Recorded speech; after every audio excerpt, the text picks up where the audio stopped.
Hey, welcome to yet another interesting stop here in our never-ending tour of KL car culture. Today, it's something a little bit less JDM, even though we have a nice GR Yaris with some custom coloring done here behind us. But we are now at Bespoke.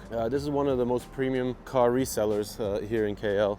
And we're just gonna go and take a quick look at their stock, which is quite impressive to say the least. Starting off with this beautiful Lamborghini Huracan STO. Being a YouTuber, I should mention all the color coordinations, right? So aquamarine blue or something. But yeah, absolutely beautiful. Next to it, 430 Scuderia, another 430 Scuderia, two Alfa Romeo 4Cs, a Boxster, an old Merc. But we'll get to these cars in a second. I just wanted to concentrate first on these initial cars here on the corner, starting off with this Evora and this very interesting pairing. So what we have here is an interesting pairing. This is a pair of Mercedes CLK DTMs. Only 100 of these cars, full carbon-bodied, wide-body, amazing creations were made back in the day, and only 40 were right-hand drive, and there's two of them here.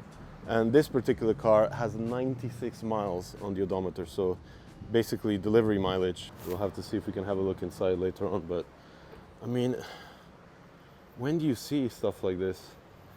Of course, beautifully maintained and kept. And casually here in the front of the DTMs is a Hakoska GTR running some Solix carburetors here. No airbox, no stock airbox, and that beautiful grey-topped S20.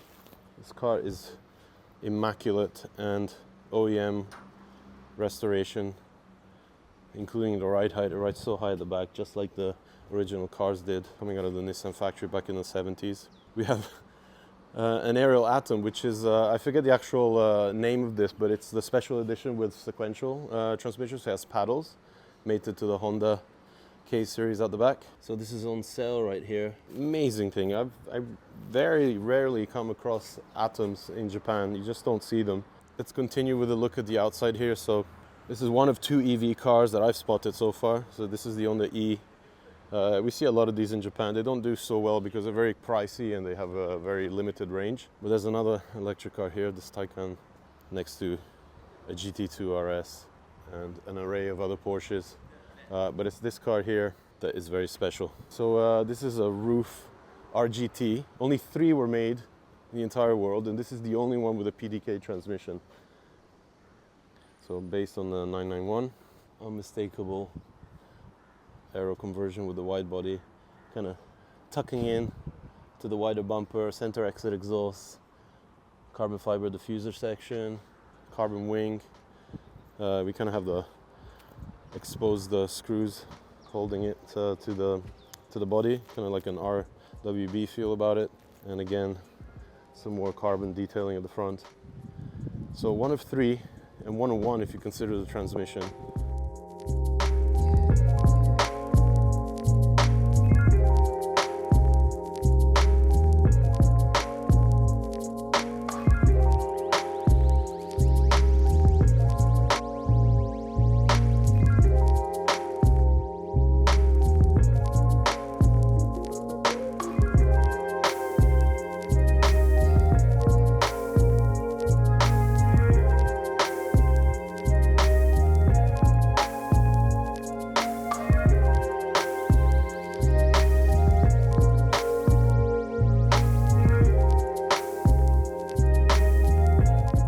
Let's continue the tour to the inside portion where we enter the pista room.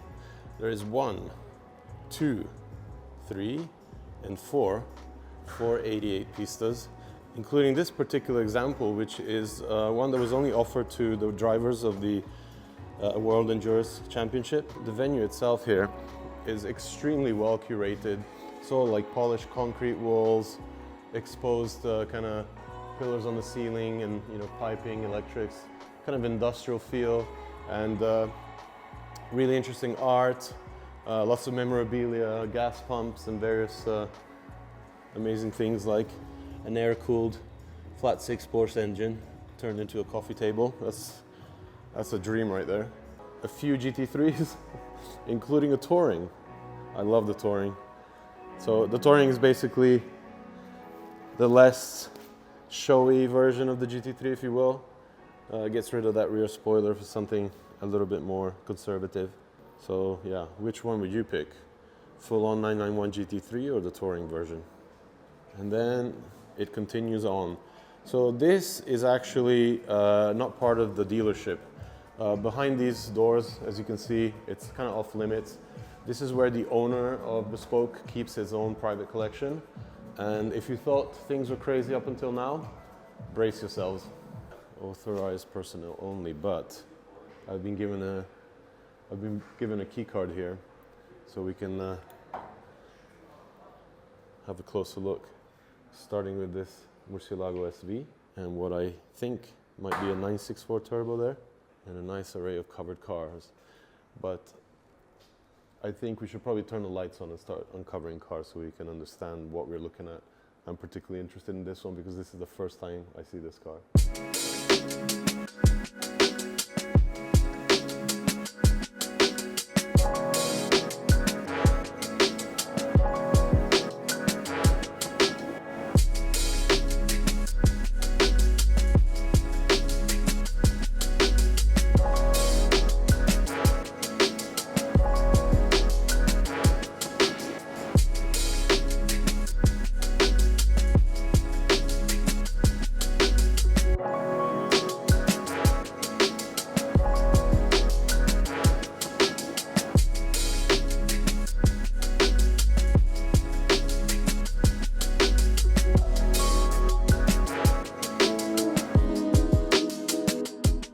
We're slowly understanding what we're actually looking at here as the covers come off.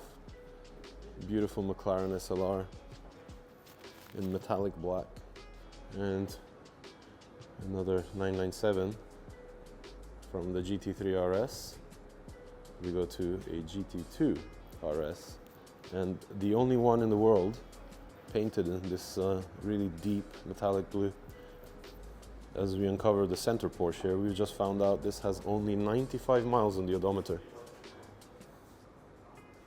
So it's quite interesting to see a cool Vantage GT8, because I spent a bit of time last year with the Vantage, the current generation Vantage F1 edition, which blew my mind. It was like one of the most rowdy cars I've ever driven.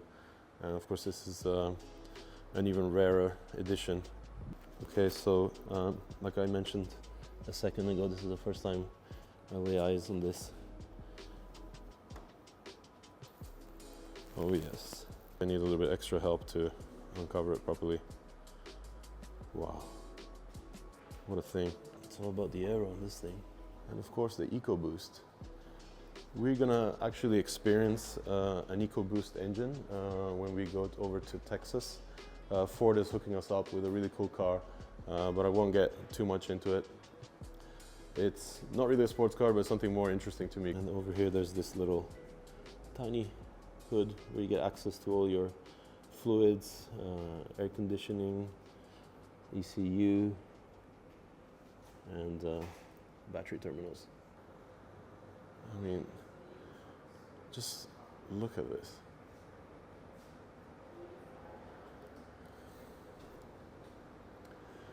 And the final car to be uncovered here was this beautiful black 964 Turbo, and it has the Bespoke side decals here, iconic rear spoiler, very good condition. Usually these soft plastics really deteriorate quite a lot. It's all stock except for the addition of these color coordinated Recaro buckets. You can't really see, maybe from the front. So yeah, there you have it, the Bespoke collection. But I hear this is only a small part of it, so incredible stuff. And just so I don't get told off for ignoring the bikes, we have a nice Ducati Desmosedici RR, a BMW S1000 RR, and an MV. And what a treat to see a Murcielago SV in all its glory. We see a lot of these in Japan. Murcielagos, I mean, not really the SVs so much, but dramatic cars. I think it's from a really interesting era in Lamborghini's history, that kind of initial transition over to the Volkswagen Audi group. And you know, things for once started kind of working. I don't think these cars are that reliable these days, electrics and stuff, but the sound must be incredible.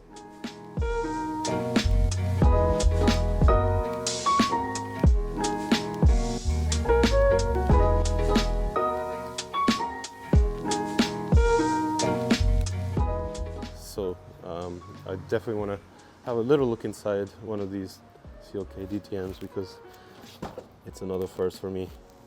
And of course, these cars were extremely light. They were just, I believe, over a ton, I think 1,000, 1,100 kilos, something around there.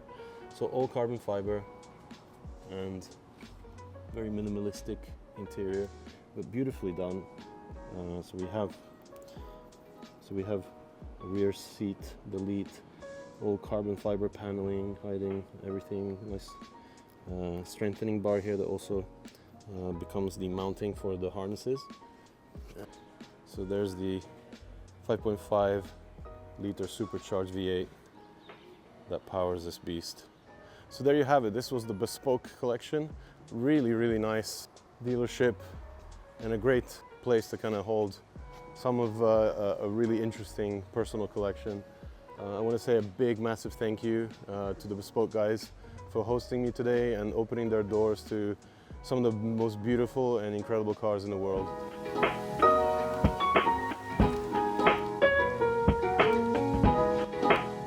Well, what could possibly be next, you know, of our coverage here in Malaysia of, you know, everything car culture related, but an actual museum. So this is the JPM collection. This is a family-owned private collection. There's over 100 cars in this building behind me, and it's actually 3 buildings combined. So we have 1, 2 here, and then there's a little bridge here where the JPM logo is. 3rd building, and a garage section over there. And there's actually 3 floors of cars and bikes, and they're all kind of subdivided into really interesting themes. So we've been pretty much given free rein to go inside and take a look at everything there. I've already had a tour with the owner. Kind of been already blown away by what's inside. So let's walk in and take a look.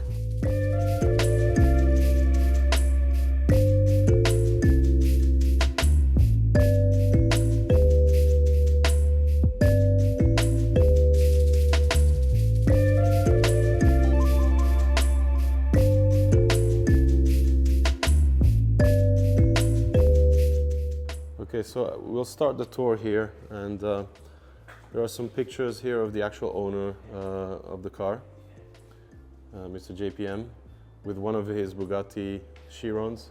The collection actually has 3, including a Devo.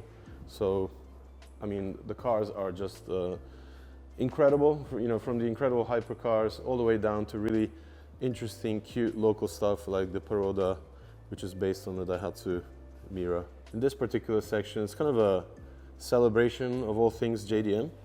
There's a Cappuccino, an AZ1, a 660 Honda, a Fairlady Z, and of course this being my favorite K cars of them all with a gold wing.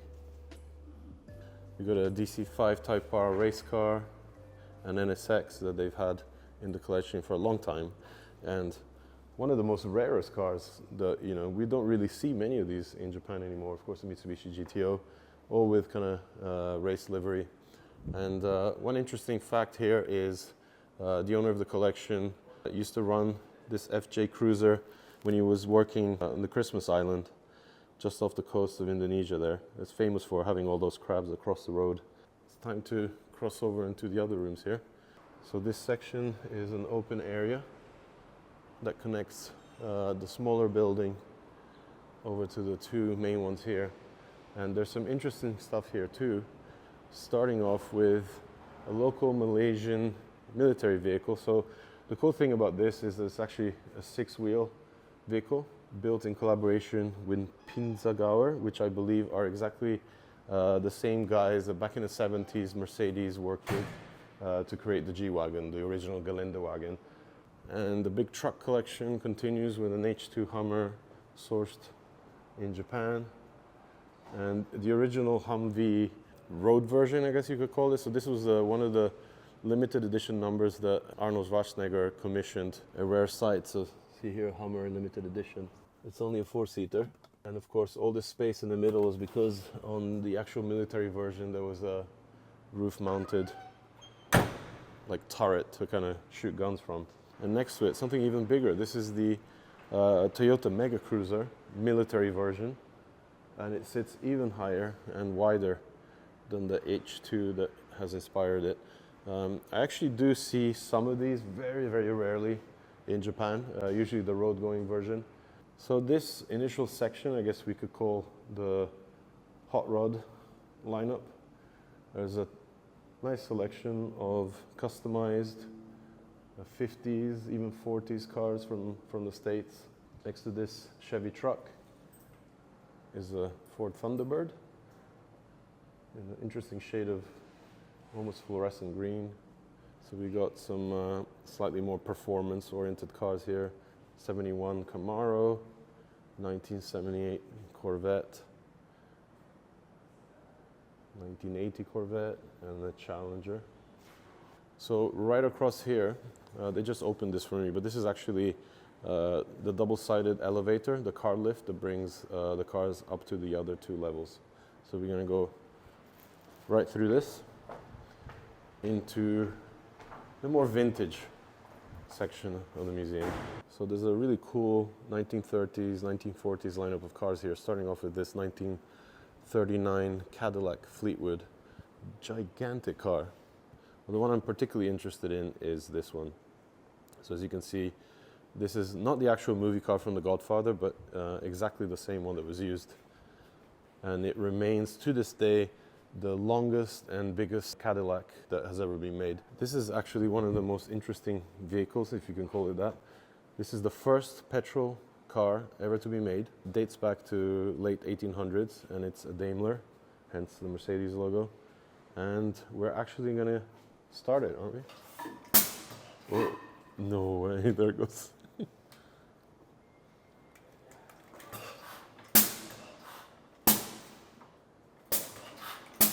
Well, I think we got it. Yay!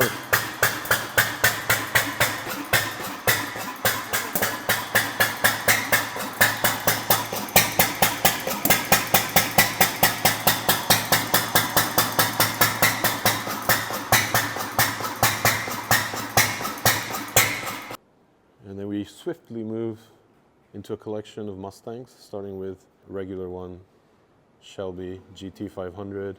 Another Shelby GT500, and a couple more ending with the 2019 or 2020 5-liter. And funny that we actually get to see another Liberty Walk kitted Coppin, the mini GTR per se, in front of a real GTR, a Nismo version. So not the current one.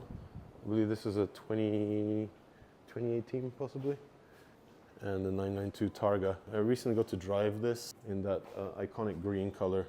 And the vintage car collection continues. So next to the insane Daimler we just looked at, there's a Ford Model T from 1915. So this is a Roadster. And a few more later generations. So we have a 29, 26, a 27, a 1921.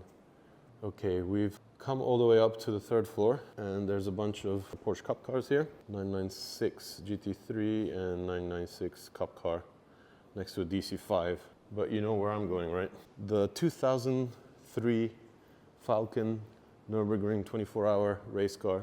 And I actually shot this car in 2003, the first time I went to the Nordschleife for the 24-hour race. So I'm just beyond shocked that I actually came across this car here.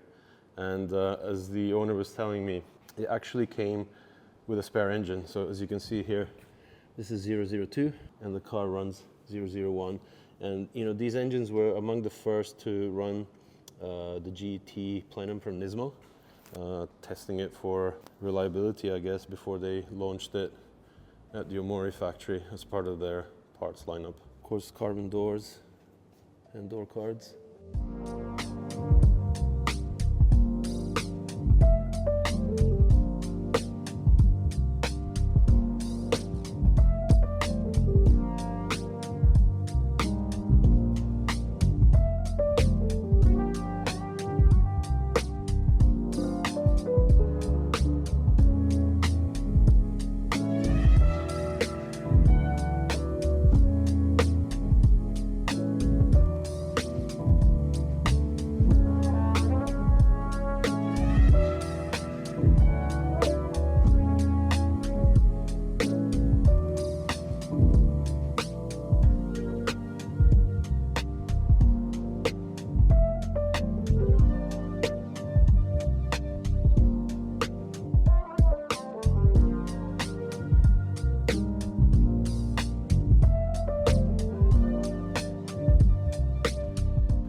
Falcon car, past the Cobra here. We go to this 220 SE Pontoon, which is a complete restoration, recently done in Germany. Beautiful, beautiful car. I don't think I've ever seen this out in the open before. And you really have to see the interior because it looks like it's brand new. It smells like a new car in here. Over here in the corner, a 280 SL with a hardtop. And past these two classic Mercedes are two of my favorite, the SLS and SLR. I mean, look at that combo. Again, after seeing this car at Arios up in Fukushima, it kind of reminded me how sad it was that Mercedes had to stop using gull-wing doors because of regulations. Here's Michael Schumacher with his back in the day. And yeah, just look at the SLR's overhang. It's so short, super long bonnet line, and those legendary openings on the side. So we keep going here and we find another interesting themed collection. So these are all the movie cars. So this is from Night and Day. We move on to the Gone in 60 Seconds Mustang, onto the James Bond section with a couple of Astons. Beautiful V8 Vantage here. Back to the Future with the DeLorean and the little Herbie Beetle on the corner here. So pretty cool to see a nice selection of movie cars like this.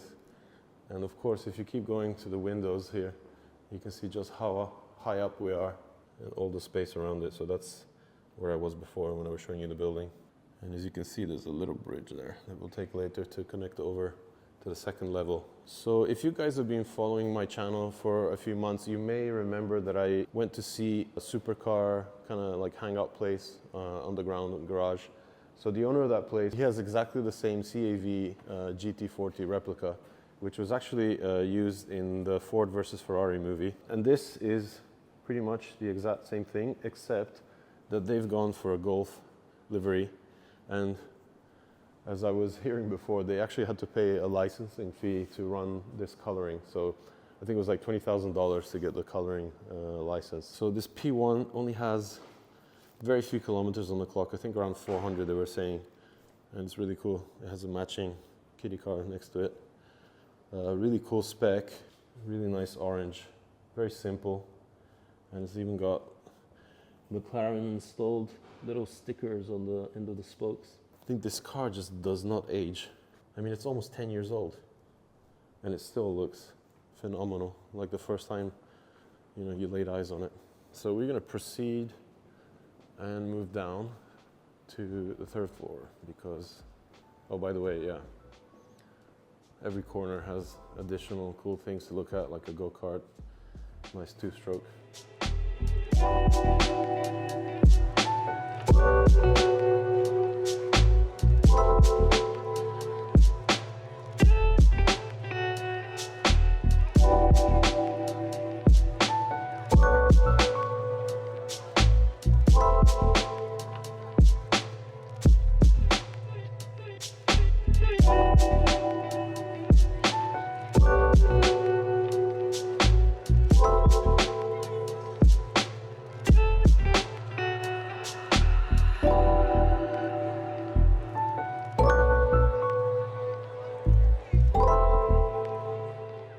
Okay, so I just had to take a little break because I'm sort of overwhelmed. I'm here with TM.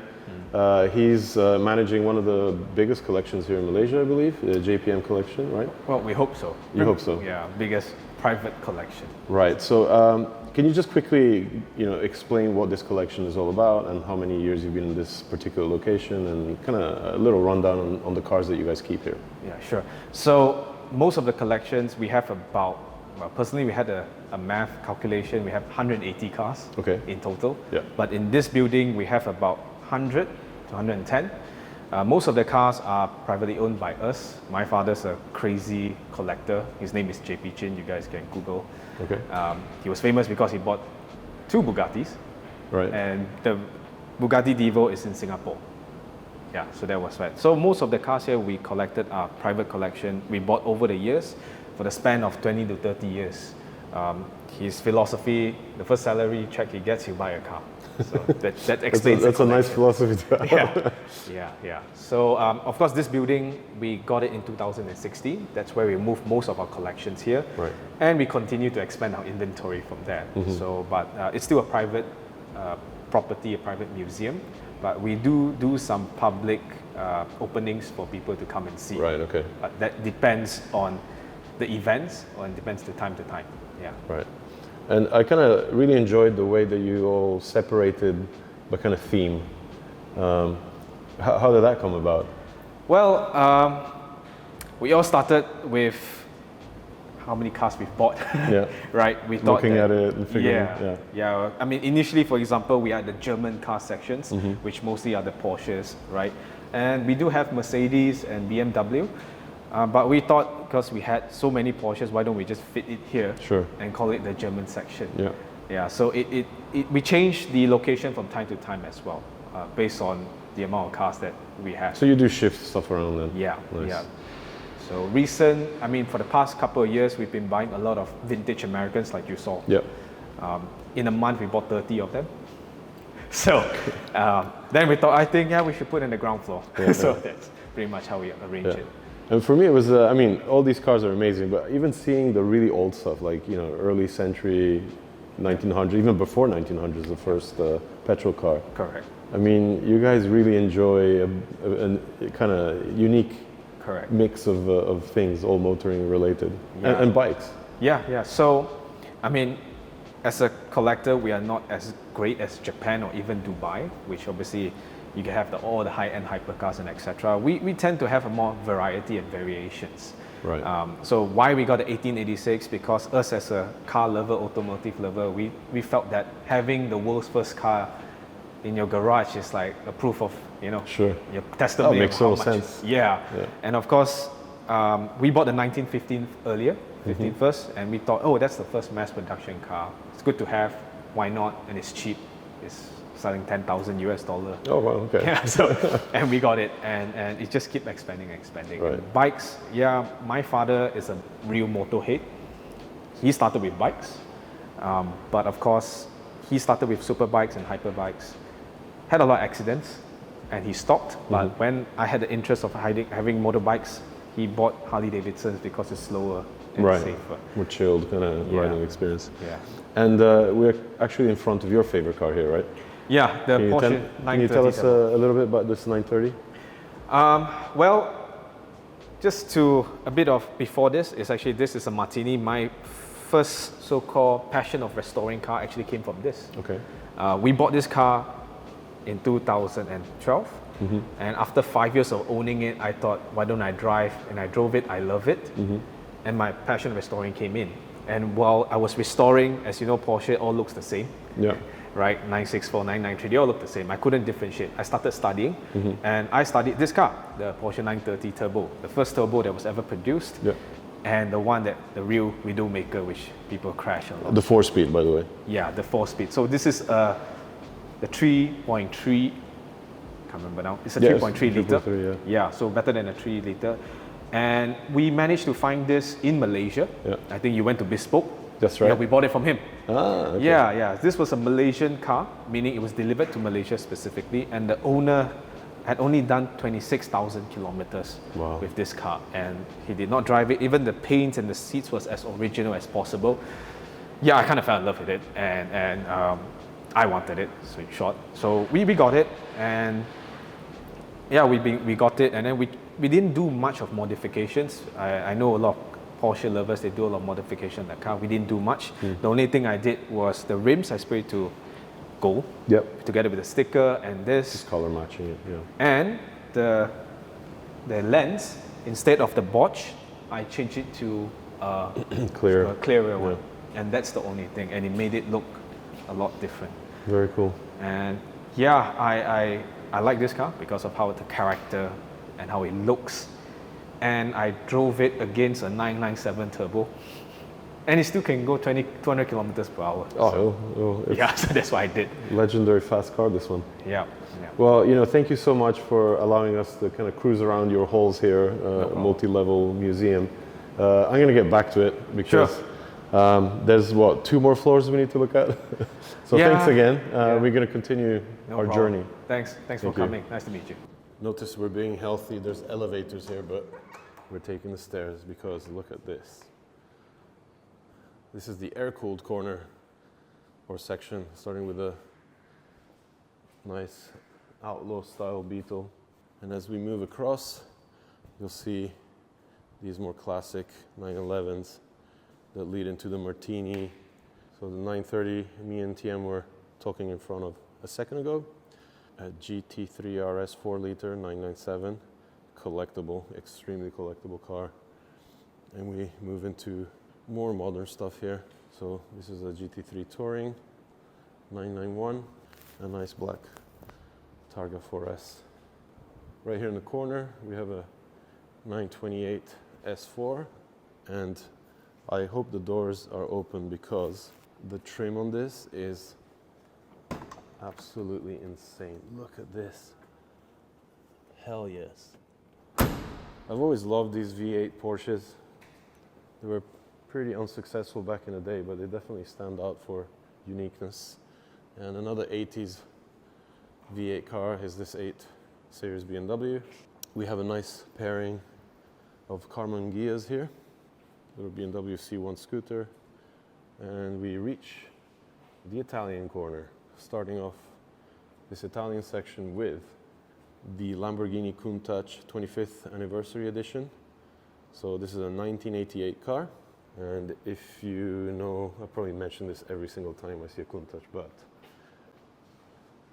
this body kit with the spoiler and the skirts and the over fenders was designed by Mr. Pagani when he was working at Lamborghini. This is something you really don't see every day. This is a 2002 6-liter SE Lamborghini Diablo. Only 42 were ever made, and this color is absolutely stunning. It was kind of towards the end of the production line for the Diablo before the Murcielago was released, and it's kind of has this smoothed out bumper design, more integrated lights. You can see right here, Diablo 6-liter SE. This is number 8 of 42. Even smoothed out here in the back, that's got this kind of like fascia over the lights. And next up we have this Murcielago SV. So this is the LP674. So 4-wheel drive, stunning color. Next to it, Aventador. And then here the Ferrari section begins. This 430 Spider, the 575 Maranello, the 348, and curiously enough, 2 Mondials. So the Mondial was kind of like the entry-level Ferrari back in the day, kind of what the California used to be, or Portofino now. They kind of shared the same design as the 308, 328, lots of louvers everywhere, pop-out lights. Of course, right here in the corner was we passed as we came into the Italian section. We have the 599 GTO. It's crazy how wide this thing is. Okay, so we are connecting between the 2 buildings right here from Italian section across the bridge into the little British section that they have here. So Alec is already filming here, and let's start down here with the Rolls-Royce Corniche. Of course, the Corniche is the spiritual, I guess, inspiration for the 2-door Rolls-Royces that we have today. Lotus Evora, and curiously enough, a Morgan Aero 8. I don't think I've ever seen these in Japan. So this runs BMW V8. I think it was out of, I forget which BMW now. It could have been the M5 engine. I'll have to figure out. If you know, let me know in the comments. But yeah, a very interesting take where Morgan's known for, you know, creating wooden chassis, tried to modernize itself. And if you're a car nerd, you should be able to recognize those taillights. And this is from a Lancia Thesis. So we have an XK120 here, the fastest Jag or fastest production car of the time. 120 was referring to the speed of the car. It used to be able to reach 120 miles an hour. We have MK1, E-Type, XJ Spider. I wonder if this is the V12 version. Yeah, so XJS convertible V12. Next to it, the SKR. The Project 7. I don't think I've ever seen this. Very cool. Little Moke, Mini, and an MG. Completing the British section of the JPM collection. Down we go to another floor. And this one is more to do with bikes. So there's a bunch of stuff here, more kind of like American chopper style stuff, Harley Davidsons, but even a Moto Guzzi here, customized, just to prove you know, how much the owner is into pretty much anything with an engine in it. This is a really old Harley that has an interesting history. They found it in Australia. Even has a gun holster here. My favorite Ducati, the Diavel, and of course, we're not done yet. There's a few more cars here. So this is like, as they were explaining it, it's kind of like the pickup bay. So whenever cars need work, they're placed here. So local, you know, shops or restorers or paint shops can come here and pick up the cars and take them to get work done. And then once they're done, they drop them back here, and it's slowly moved back into the massive collection that is JPM. I've literally been blown away in every form when it comes to Malaysian car culture. You know, people, you know, every time I mention I live in Japan, they say, oh my God, it's the dream, it's the car capital or car center of the world. But, you know, we may have a lot of cars and a lot of interesting meets happening, but one thing that stood out during my few days here in Malaysia is the way that people really manage to enjoy cars with their friends. It's much more liberal, it's much more fun, and it's much more involving. It kind of brings people in instead of segmenting, and I have to say, I've never seen anything like it in the world. So I'm just going to keep coming back to Malaysia and discover more, because I feel like I'm just scratching the beginning of what could be potentially a deeper tunnel.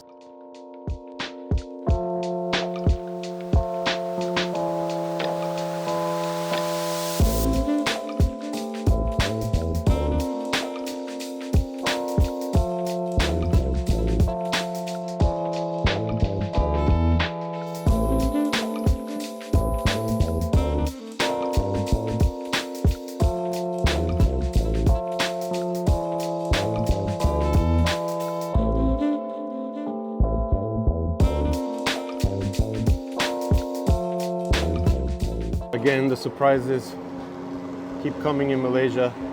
I've just been told that I get the keys to this beautiful year 2000 GTR, completely stock. It's just running an exhaust and some wheels and some really sick AP Racing brake calipers. So me and Alec are gonna jump in. We're actually fumigating for mosquitoes, so I think I'm gonna go inside the car.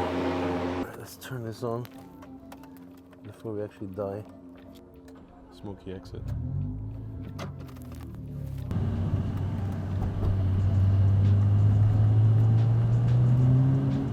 When you get a chance to drive a fully stock 2000 FD in this kind of condition, and I have to say, you know, after continuously driving tuned cars, it's such a refreshing change to feel what an FD was like stock. I mean, this car's just running an exhaust and wheels. It's just really smooth and torquey. It's got a nice power band to kind of make it very usable in town. And it sounds pretty epic. And this car in particular is so tight. It's so well looked after. Beautiful plastics. It'll be the perfect ride to go to this final car meet that we're going to in KL before our flight tonight.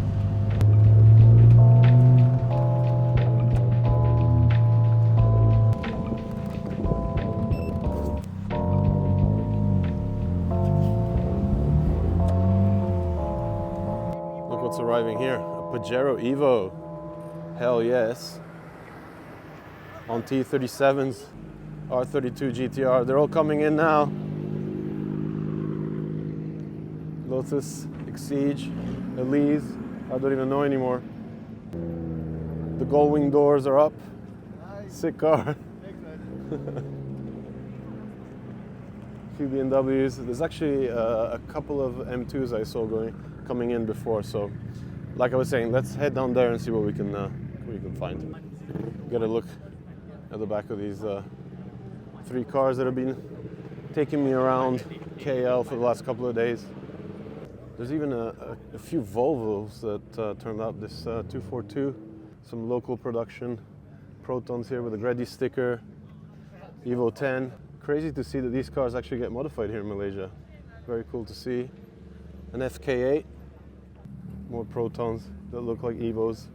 That's another one here. You think it's an Evo 10, but it's actually locally produced. A couple of Corollas, old school Corollas. Here's that Pajero Evolution we saw come in on T37s.